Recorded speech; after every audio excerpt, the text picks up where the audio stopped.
Oh, hola, no me había percatado de que ya habían llegado. Bueno, permítanme presentarme. Mi nombre es Dominic Ricardo Castro García y hoy tendré el honor de guiarlos en este capítulo.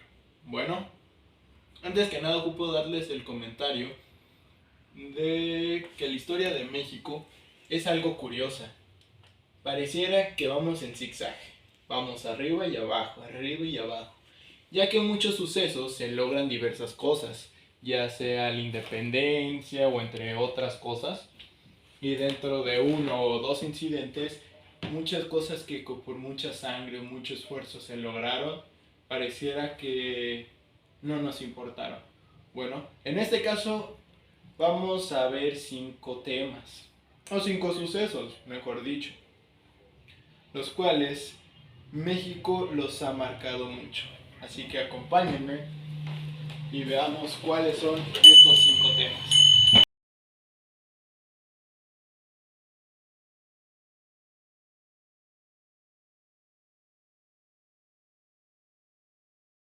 La capacidad de compra de las familias mexicanas, el Producto Interno Bruto, el crecimiento de la industria, el valor de nuestra moneda frente a las otras divisas internacionales, entre muchos otros indicadores económicos, no son resultado exclusivamente de la dinámica de un mercado tanto nacional como internacional, sino que hay un actor estratégico en cada uno de estos temas.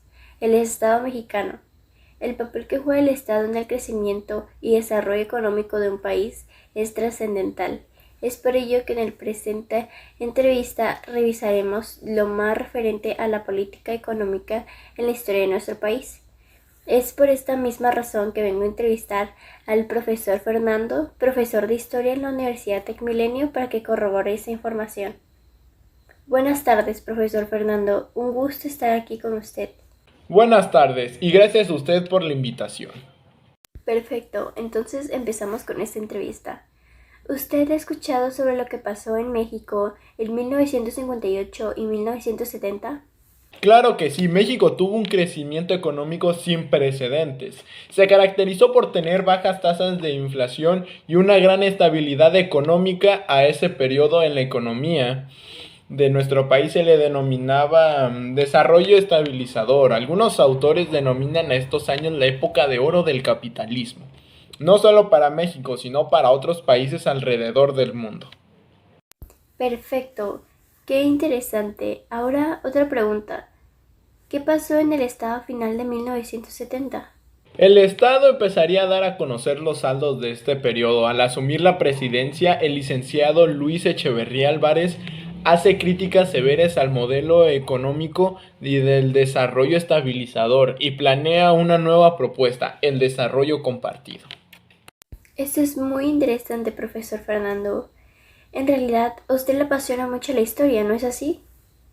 Así es, soy alguien que le gusta mucho saber no solo sobre la historia de México, sino de la historia universal y de cada una de las cosas que hayan ocurrido en países y en colonias durante este siglo y anteriores, y saber qué caracteriza a cada lugar de este vasto planeta. Muy bien, señor Fernando.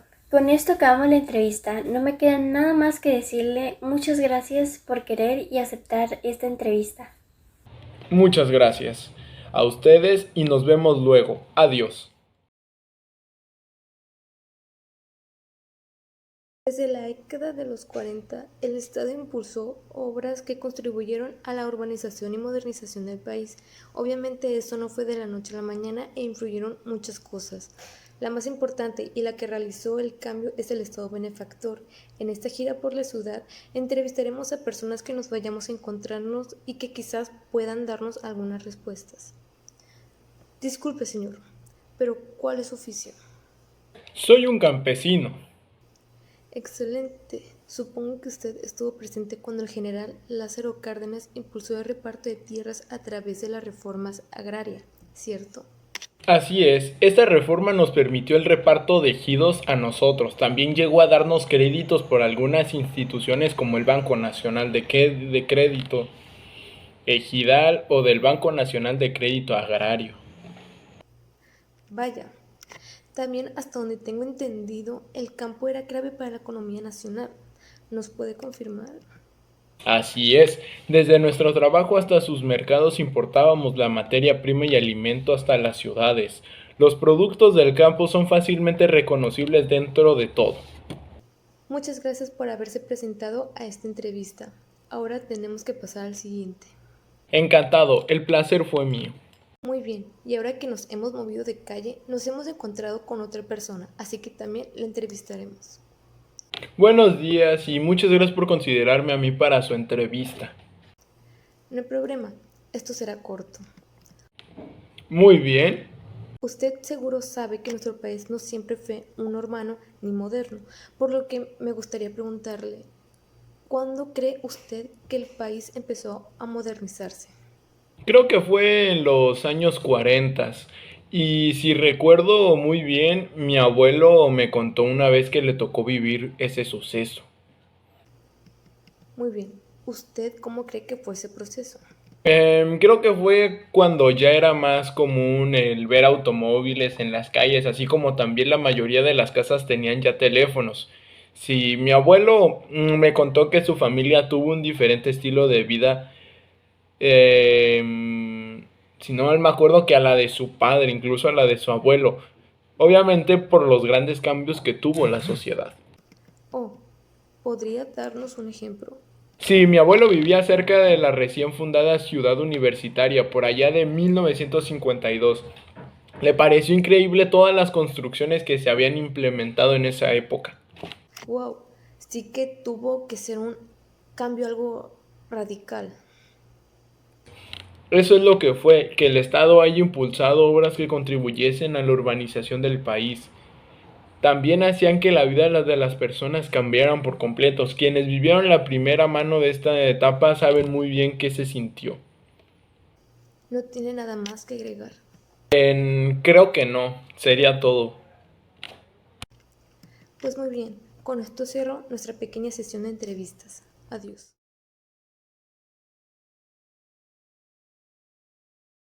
Buenas tardes, señor Camacho. Muchas gracias por permitirme realizarle esta entrevista. E igual usted, señor Peña Nieto. Espero que estén cómodos.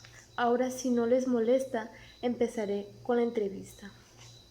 Adelante. Primero empezaré con usted, Camacho. ¿Cómo fue su relación con Lázaro Cárdenas? Fue una relación de amistad. Comencé a trabajar con él bajo las órdenes de Cárdenas contra la rebelión escorvista. ¿Qué beneficios considera que tuvo la Segunda Guerra Mundial en México?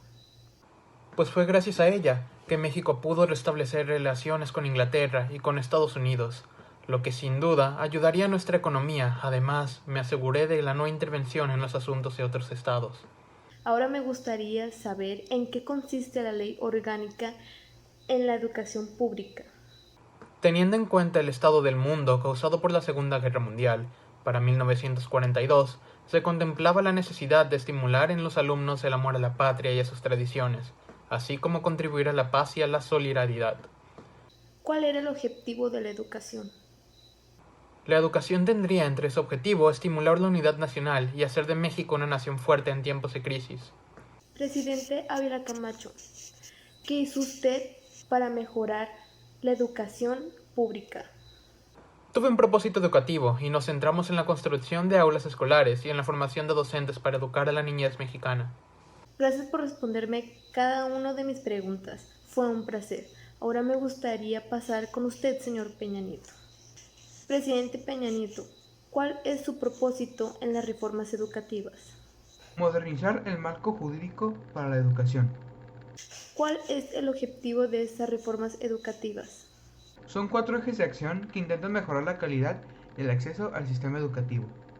¿Podría hablarnos acerca de estos 4 ejes de acción? Sí, claro. En primer lugar, reconoceremos el personal docente calificado. En segundo lugar, mediremos el desempeño del sistema educativo, así como detectar sus áreas de oportunidad. También impulsaremos el incremento para que las escuelas sean de tiempo completo. Y por cuarto y último lugar, se llevará un registro por parte del INEGI acerca de las escuelas, estudiantes y docentes. Muchas gracias por responder cada una de mis preguntas.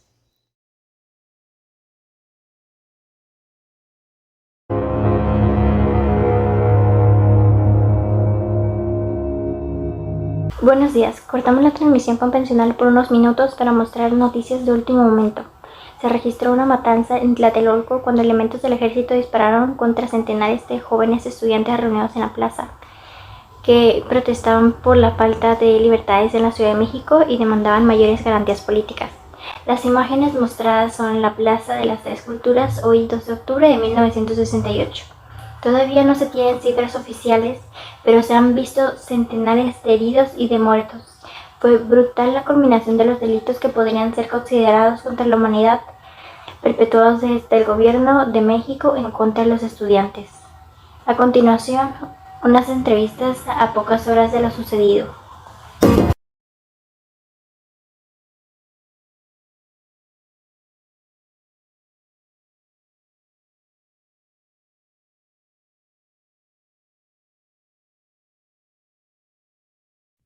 Desde temprano se veía a los estudiantes llegar. Desde el despacho se podía ver hacia la plaza y a los muchachos de la Boca. Llegaban de otras escuelas y se agrupaban en la plaza. Era una tarde normal. Se veían niños en bicicleta, señoras paseando o que iban por el mandado. No recuerdo la bengala roja de las que todos hablan. Solo el ejército entrar a la plaza. Una por las ruinas, otros por la papelería, por las astas llegaban más, como en una película. Eran largas filas de militares cerradas que no dejaban salir o entrar a nadie. Cuando los muchachos entraban arrinconados, empezaron a escuchar el tronar de las balas. Vi cómo disparaban a los jóvenes, niños, mujeres que no tenían a dónde ir. Veíamos desde el despacho cómo trataban de huir. Eran jóvenes, eran buenos, y yo los veía y escuchaba diciendo pa'l bote. Y de ahí los veía tocar y pedir ayuda desesperados en la iglesia ubicada en la Plaza de las Tres Culturas, en donde ya nunca abrieron sus puertas. Cuando la masacre terminó, nos fuimos todos los del despacho, con miedo, en silencio. No recuerdo cómo llegué a casa, pero cuando vi a mi mamá le dije, mamá, ponga a Jacobo, los mataron. Mi mamá no lo creía y pusimos las noticias, pero Jacobo no dijo nada, solo que una trifulca más. Cuando mi hermana Gaby y yo decidimos participar en el movimiento estudiantil, mi madre se negó rotundamente. Yo sé qué les va a pasar, decía, pero cuando vio nuestra decisión, a pesar de sus negativas, nos dio su respaldo incondicional y se convirtió en una de las simpatizantes más férreas del CGH, la más ultra de las ultras. Su lema era, si matan a mis hijos, me matan con ellos. Si encarcelan a mis hijos, me encarcelan a mí. Ese día quedará grabado en la memoria de mi madre para siempre. Sin duda, historias conmovedoras en este día trágico que quedará para la historia mexicana. Bueno, esto ha sido la información recabada hasta el momento. Siga con nosotros en nuestra transmisión. Estaremos presentando más información en las próximas horas. Muy buenas noches a todos, bienvenidos a su programa nocturno favorito. Hoy nos encontramos con una de las figuras políticas más importantes en México.